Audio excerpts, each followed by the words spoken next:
Arnie, let's go to the hypothetical now. If you ruled the world, if you were suddenly at this moment put in charge of everything happening at Fukushima Daiichi from this point forward, where would you start? What would you do first, and how would you proceed? On my first 5 minutes on the job, I would fire Tokyo Electric. They're not an engineering company. They never were an engineering company. They're an operating company, and they didn't do a very good job at operating either, but they never were engineers. And I would bring in a large international engineering company to replace them. So problem number one is you've got people that don't know what they're doing trying to dismantle the site. Problem number two, though, the second thing I would do is I would tell the Japanese people that they're on the hook here for something like $500 billion, U.S. dollars. That hasn't been done. The Abe administration hasn't admitted exactly how much this cleanup is going to cost, because the Abe administration wants to start nuclear plants up, and if the Japanese people knew they were on the hook, it would be a lot more difficult and there'd be a lot more public resistance. So part of the problem with the cleanup to date has been incompetence by Tokyo Electric. But the second part, I can't blame Tokyo Electric. They don't have the money. And they never did have the money. And there's been this cozy relationship between the Japanese government and TEPCO that the Japanese government has blamed Tokyo Electric but never stepped forward and tried to correct the problem. That's got to stop. Get rid of Tokyo Electric and have the Japanese government commit to spending the adequate money. Then where would I spend that money? First, I would pump down the groundwater table where the clean water is coming. That would finally allow less in-leakage into the site, and you could finally clean these basements out. But without removing the clean water, you're never going to solve the problem of in-leakage into the basement. The second thing is I would remove the fuel from Unit 4 and Unit 3. Unit 3 is, in my opinion, as scary as Unit 4 because seismically they're both at risk. You know, Tokyo Electric built a wall along the ocean to keep the contamination from entering the ocean. But what that did is it made the site wet. It increased the water table on the site so that in the event of a seismic accident, the buildings won't respond the way they were designed to respond. So they're seismically at risk now.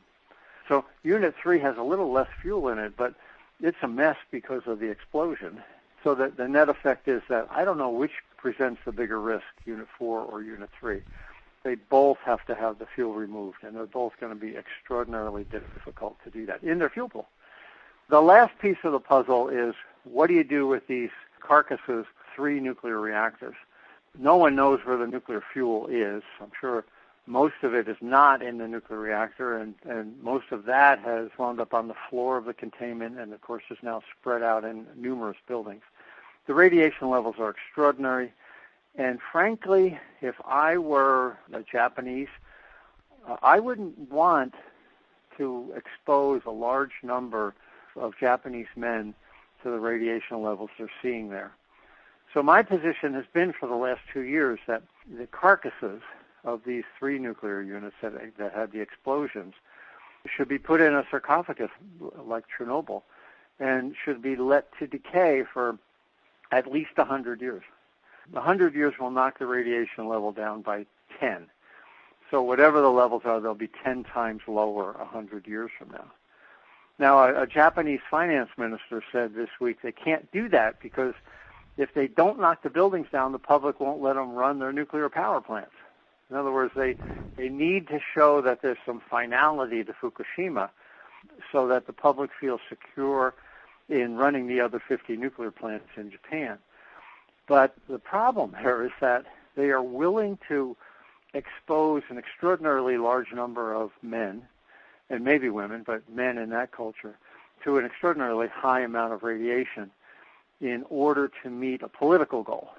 And the political goal is to get the 50 units that they have shut down right now back running. And I don't think human beings should be political radiation fodder for the Abe regime and their attempts at getting the reactor started again. According to Bloomberg News today, they had a headline, Japan forms team to oversee Fukushima decommission toxic water. But in reading this brief article, the team is headed by Japan's trade minister, and members of the team include the chairman of the Nuclear Regulatory Authority and vice ministers of related ministries. So it sounds to me like an Olympics-related PR ploy to assure people that everything's going to be under control. How effective do you think a team made up of people like this is going to be in moving the cleanup forward? I think involving Japanese government officials will be useless to move the cleanup forward. What really needs to happen is an international group of experts has to come forward and come up with a risk-based plan. Where's the best and most important place to spend money right now? I think right now the Japanese have a Tokyo Olympics-based plan. Where's the best place to spend the money to keep the public's eye off of Fukushima so we can move forward on other counts? The other piece of that puzzle, though, is so you've got throw out Tokyo Electric, put somebody in charge who knows what they're doing, and then have a group of experts from around the world, independent experts, consult with that engineering company and come up with a strategic plan. Okay, it's really important to lower the water table. It's really important to do this, that, and the other thing. But the last piece is that I think we need a public oversight of that process. We need independent people, not nuclear experts, independent people from inside Japan and perhaps outside Japan to oversee the company that's tearing the plant apart. And if they are getting inadequate funds from the Japanese government, these independent people should stand up and speak out that the funds are not being made available.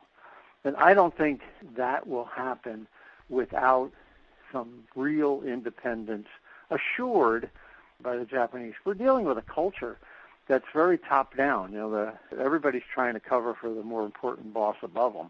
And the net effect is that we're 2.5 years into the Fukushima cleanup, and it's worse, not better. So I think the Japanese are still doing window dressing on this. Americans can do something about this, I think, especially West Coast Americans. I think if the people in California contact Senators Feinstein and Boxer, and the people in Oregon contact Senator Wyden and others, I think the congressional pressure from America can get the Japanese to change their approach. But until that happens, I don't think the Japanese government has a clear handle on the risk that their population is facing. We're getting calls from medical doctors in Japan who are saying that they're being told by their bosses to tell their patients that none of the injuries they're experiencing are radiation-related. There's an enormous pressure on the medical establishment to downplay the effects of this accident on the people that have been exposed. And I think that's awful.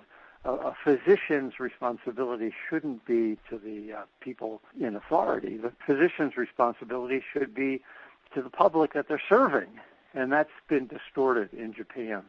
We're also seeing scientists in Japan who are refusing to work with other scientists in assessing these radiation damage effects because they're afraid of their careers in this very bureaucratic top-down structure. So we're not getting any good science out of Japan, and we're not getting any good medical data out of Japan. And until those problems are cleared up, the IAEA's position will be substantiated. Everyone's saying, well, nobody died. Of course they're going to say that when the data records are distorted. So my other concern is in the broad cultural sense. The Japanese are under extraordinary pressure from high political pressure to minimize the effects of this accident so that the people of Japan are essentially a scientific experiment, but nobody's reporting the results. Have you tried to contact Japanese authorities to offer your assistance, or have you been asked by them for any input on how to proceed? The last 2 times I traveled over, I was concerned I wouldn't be let in the country. I did, when the accident occurred, talk about zeolite trenches to people in authority in Japan, but I was told that they couldn't afford to do it the right way. You know, when I went over for the book tour, which was in February of 2012, the publisher was very concerned that I wouldn't be allowed in the country. So this is a situation where I don't think the government wants to hear what real independent experts are saying, and that's really the travesty of Fukushima. Arnie, this is a thorough and, of course, a devastating picture of what is going on in Japan. If you had a message to give to the Japanese government or to the governments of the world, the citizens of the world, about the need for focusing on this problem before it's too late, what would you say? Well, there's two things. I don't care what God you pray to, but it's important that we all pray that there not be another large earthquake. That entire tank farm is held together with plastic pipe and could easily fail and run directly into the Pacific. That's the first piece of it. And the second piece of it is that if people in authority think they can cover that up, this entire situation up, I believe they're wrong. The difference now between now and 3 Mile Island and between now and Chernobyl is that we have the Internet. So sooner or later, this information is going to get out. So I would hope that people in authority in Japan would recognize that and not try to impede the flow of information, because the credibility of the Japanese government is on the line here. As I said, Fairewinds continually gets information which we make public whenever we can. Of course, the fear is that if someone's going to lose their job, we try to sanitize the information to prevent that. But we are getting this information. It's coming out in drips and drabs, but it will continue to flow because of the Internet. And the Japanese government can't stop that. So I hope they will work with it instead of against it. And finally, with the Olympics being planned for Tokyo in 2020, how good an idea do you think that is? I think it was designed to take the public mind off of a bigger problem. The Japanese are going to spend a couple $2 billion on the Olympics, and I think that money would be better spent cleaning up the site and cleaning up Fukushima Prefecture. I think the future of their kids is a lot more important than being on ABC News for 8 days. Arnie, thank you so much always for all the work that you do, for your expertise, and the generosity and clarity with which you share it. Thanks for being on Nuclear Hot Seat. Thanks for having me again. That was Arnie Gundersen, our Mr. Wizard, for those of you who are old enough to understand the reference. More on Arnie's work can be found at fairewinds.com. That's F as in Frank, AIREWINDS.com, or .org. It's the same site. They've got videos, audios, cutting-edge information, all of it presented with clarity. Make sure you sign up to automatically get the Fairewinds podcasts, which are, again, clear, calm, and informative, as Arnie talks with some of the top experts in the world about Fukushima and other nuclear issues. Fairewinds.com. Nuclear hot seat. What are those people thinking? Nuclear hot seat. What have those boys been drinking? Nuclear hot seat. The corium is sinking. Our time to act is shrinking, but our activists are linking. Nuclear hot seat. It's the bomb.